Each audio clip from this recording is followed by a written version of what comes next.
Bismillahirrahmanirrahim. Assalamualaikum warahmatullahi wabarakatuh. Selamat pagi anak-anak kelas 5. Bagaimana kabarnya pada pagi hari ini? Semoga kalian selalu dalam keadaan sehat ya. Jaga kesehatannya, jangan lupa makan makanan yang bergizi. Selalu sholat 5 waktu dan selalu berdoa memohon perlindungan kepada Allah.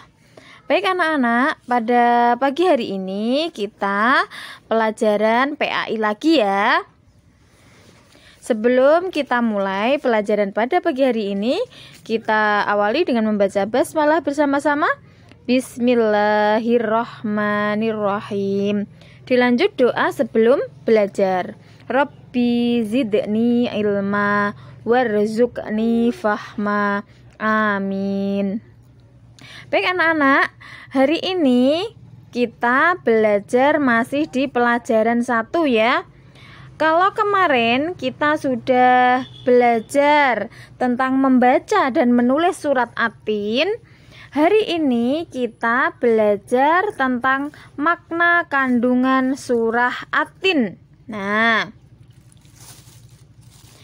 coba kalian perhatikan ya, perhatikan ini foto dari buku paket kalian ya. Makna kandungan surah At-Tin. Kita baca bersama-sama ya dari ayat 1.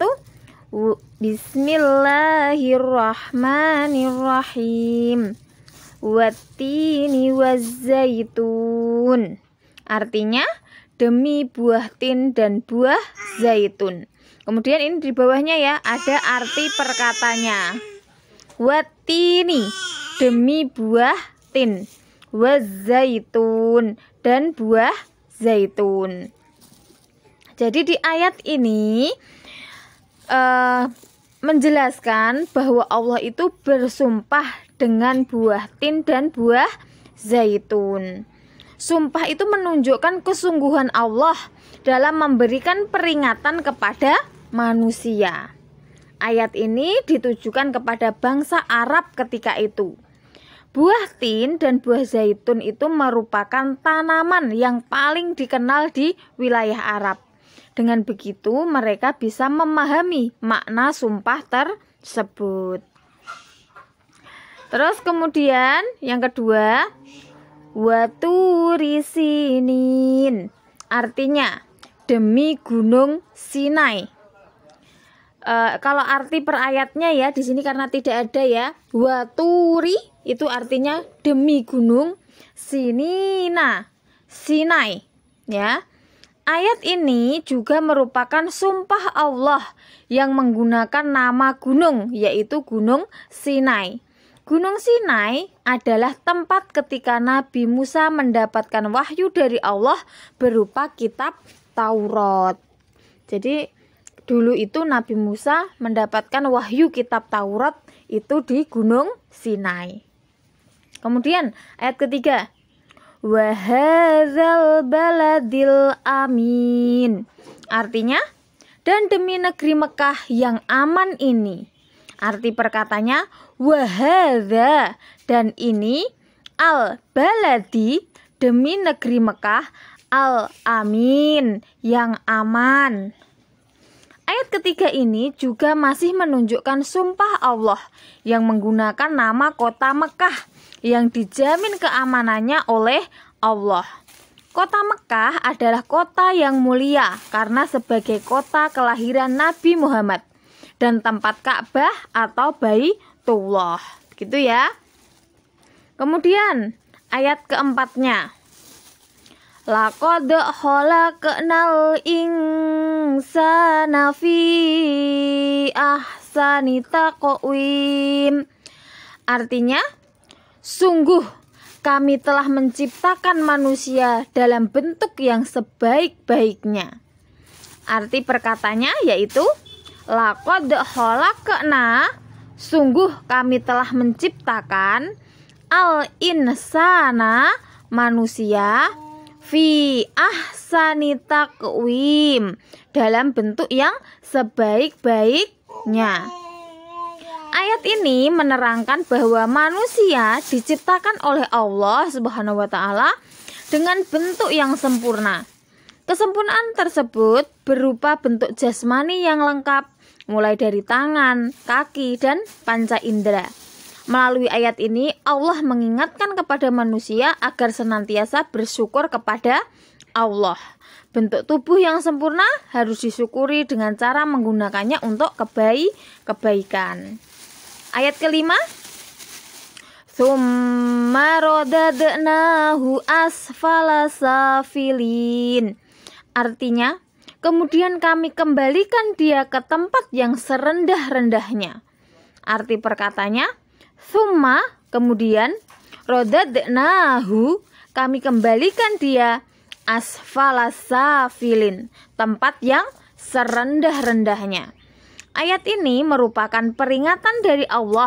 Meskipun manusia memiliki bentuk yang sempurna, dia dapat menjadi makhluk yang rendah. Manusia yang tidak menyadari kesempurnaannya sebagai makhluk akan mudah dipengaruhi oleh hawa nafsunya yang menyebabkan ia berbuat maksiat. Kemaksiatan itulah yang menyebabkan manusia jatuh dalam kehinaan. Kemudian ayat 6, illalladzina amanu wa amilus solihati falahum ajrun ghairu mamnun. Artinya, kecuali orang-orang yang beriman dan mengerjakan kebajikan, maka mereka akan mendapat pahala yang tidak ada putus-putusnya. Arti perkatanya, illalladzina amanu, kecuali orang-orang yang beriman, wa amilus sholihati, dan mengerjakan kebajikan, falahum ajrun, maka mereka akan mendapatkan pahala ghairu mamnun, yang tidak ada putus-putusnya. Ayat ini menjelaskan bahwa manusia yang tidak jatuh dalam kehinaan adalah mereka yang beriman dan mengerjakan kebajikan. Mereka akan diberikan oleh Allah pahala yang tidak terkira. Dengan demikian, keimanan dan amal soleh dapat meningkatkan derajat manusia. Kejahatan dan kemaksiatan dapat merendahkan martabat manusia. Kemudian ayat 7-nya, fama yukadzibuka ba'du biddin. Artinya, maka apa yang menyebabkan mereka mendustakanmu tentang hari pembalasan setelah adanya keterangan-keterangan itu?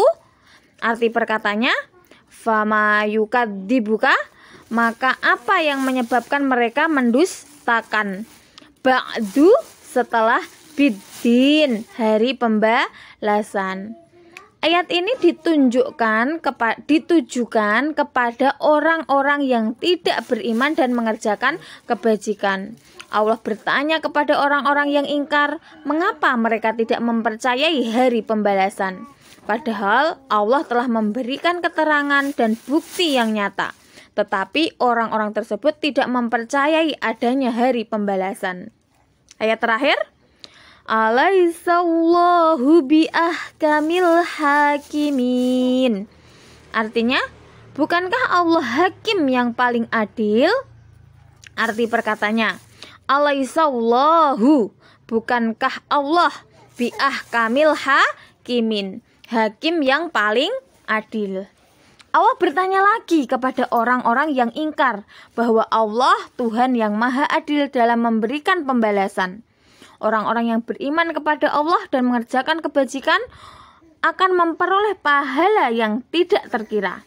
Sebaliknya, orang-orang yang melakukan kemaksiatan dan kejahatan, bagi mereka tempat yang hina, baik di dunia maupun di akhirat. Itu tadi ya kandungan dari surah At-Tin ayat 1-8. Kemudian kesimpulannya, surah At-Tin termasuk surat Makkiyah. Kemarin di minggu kemarin sudah Ustazah bahas ya. Karena surat At-Tin itu diturunkan di kota Mekah, maka disebut surat Makkiyah. Berada di juz 30 di urutan surat nomor 95. Terdiri dari 8 ayat. Dan bacaan tajwid yang terdapat dalam surat At-Tin antara lain bacaan qalqalah, ikhfa, idhar halqi, dan idhar syafawi. Kemudian yang ketiga, kandungan surah At-Tin adalah, ini kesimpulannya ya, 1. Manusia diciptakan Allah dengan bentuk jasmani yang sempurna. 2. Nafsu dapat menjadikan manusia jatuh dalam kehinaan. 3. Orang yang beriman dan banyak berbuat kebajikan akan mendapatkan pahala yang berlimpah.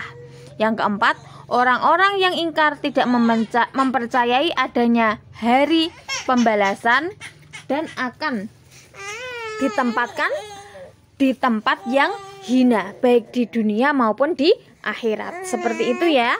Nah, nanti untuk tugas hari ini kalian yaitu menulis surah Atin, menulis arti surah Atin per kata ya. Jadi seperti ini. Nanti ayat 1 ini ditulis ini ya. Ini ya.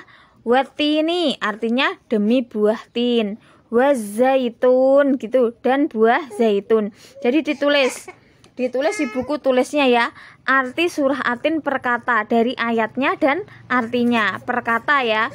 Yang kedua juga waturi demi gunung Sinai. Seperti itu ya, sampai ayat 8. Sampai ayat 8.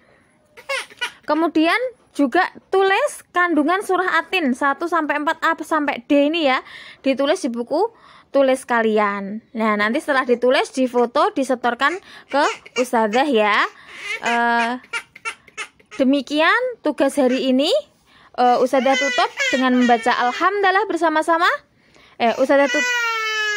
Alhamdulillahirabbil alamin. Wassalamualaikum warahmatullahi wabarakatuh.